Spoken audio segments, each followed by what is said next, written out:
नमस्कार साथियों। आज के इस बेहद खास एक्सप्लेनर में सभी का बहुत बहुत स्वागत है। आज हम एक ऐसे ऐतिहासिक विषय पर बात करने वाले हैं जो सच में एक गेम चेंजर साबित होने वाला है।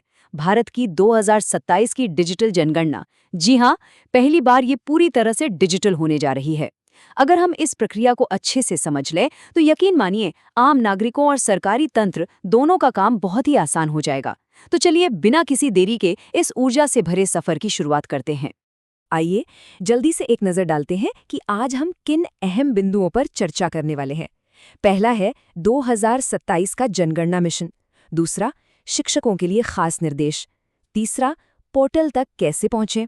चौथा, एकदम सटीक डेटा एंट्री।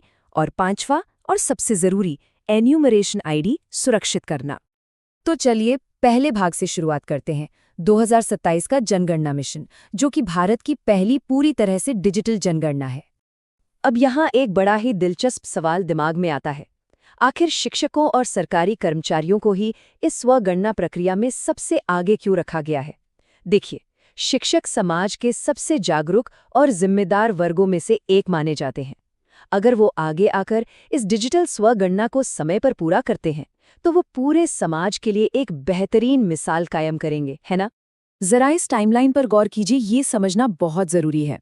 राजस्थान जैसे राज्यों में 1 मई से स्वगणना शुरू होकर 15 मई तक ही चलेगी।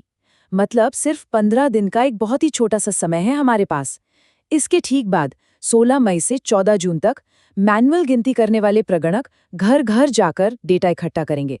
तो स्वगणना के लिए समय सच में कम है। अब बढ़ते हैं दूसरे भाग की ओर, शिक्षकों के लिए निर्देश। ये असल में नेतृत्व करने का एक बहुत बड़ा आह्वान है। माध्यमिक शिक्षा निदेशक बीकानेर के इस निर्देश को ही देख लीजिए। इसमें बिल्कुल साफ साफ कहा गया है कि सभी शिक्षक इस स्वगणना को अपनी सर्वोच्च प्राथमिकता दें और हो सके तो 1 मई यानी पहले ही दिन इसे पूरा कर लें। उम्मीद यही है कि हमारे शिक्षक पहले ही दिन इस काम को निपटाकर सबको राह दिखाएंगे। चलिए अब बात करते हैं तीसरे भाग की, यानी असल काम की। पोर्टल तक पहुंचना कैसे है और इसे शुरू कैसे करना है? ये बहुत ही आसान है। सबसे पहले बस किसी भी ब्राउज़र में सेल्फ एन्यूमरेशन पोर्टल सर्च करना है। फिर अपना राज्य चुनना है। वैसे बता दें कि मध्य प्रदेश जैसे कुछ राज्यों में तो ये पोर्टल पहले ही एक्टिव भी हो चुका है। राज्य चुनने के बाद बस कैप्चा डालिए और आगे बढ़ जाइए। और यहाँ आती है सबसे ज़रूरी बात, जो हमारे शिक्षकों के लिए एक बहुत बड़ी एक्सपर्ट टिप भी है। परिवार के मुखिया का नाम बहुत ही सोच समझकर और एकदम सही दर्ज करना है। पता है क्यों? क्योंकि एक बार नाम रजिस्टर हो गया तो उसे किसी भी हाल में बदला नहीं जा सकेगा। वो हमेशा के लिए लॉक हो जाएगा। नाम पक्का हो जाने के बाद 10 अंकों का मोबाइल नंबर दर्ज करना है। इसके ठीक नीचे ईमेल का विकल्प भी है। देखिए, ईमेल डालना अनिवार्य तो नहीं है, लेकिन एक्सपर्ट्स की माने तो इसे जरूर डालना चाहिए।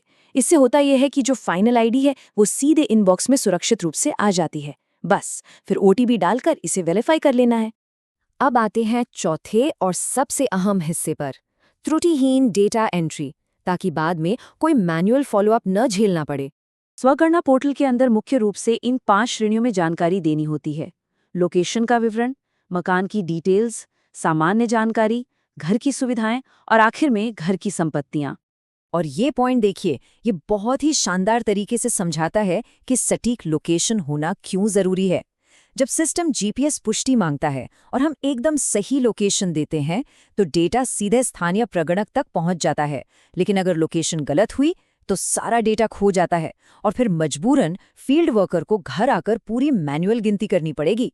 मकान के विवरण में बस घर के ढांचे की बुनियादी बातें बतानी है, जैसे फर्श पत्थर का है या नहीं, दीवारें पक्की ईंट की हैं या कच्ची, छत कैसी है और मकान की कुल स्थिति क्या है, अच्छी है, बस रहने लायक है या फिर जीर्ण शीर्ण अवस्था में है।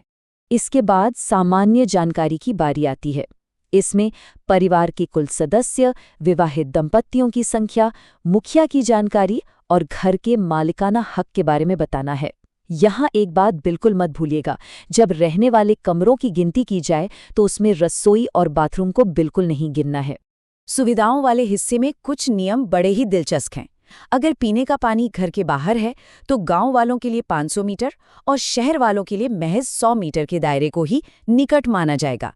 इसके अलावा घर की लाइटिंग, शौचालय का प्रकार, गंदे पानी की निकासी और खाना पकाने वाले मुख्य ईंधन जैसे कि एलपीजी के बारे में बताना होता है।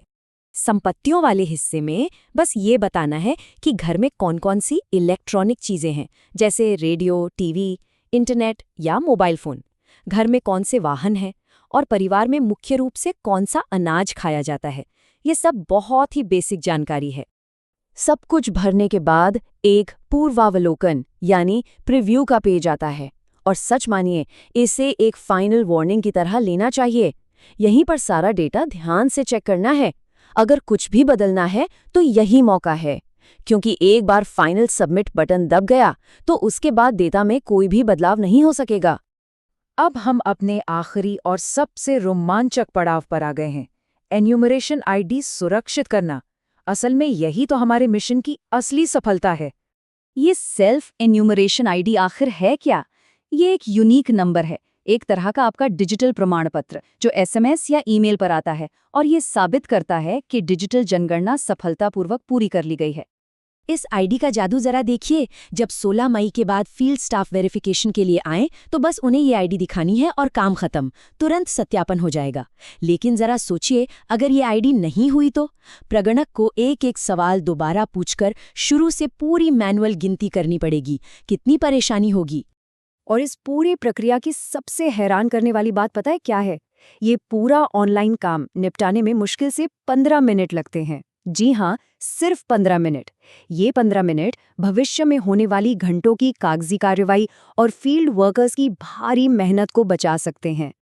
तो आखिर में बस एक ही बड़ा सवाल बचता है, क्या हम सब मिलकर इस ऐतिहासिक डिजिटल जनगणना को पूरी तरह से सफल बनाने के लिए तैयार हैं?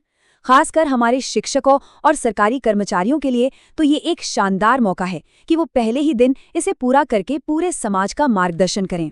उम्मीद है कि आज का ये एक्सप्लेनर स्वगणना के हर कदम को समझने में बहुत मददगार साबित हुआ होगा। जानकारी से लैस रहिए और अपने डिजिटल अधिकारों का एकदम सुरक्षित तरीके से उपयोग कीजिए।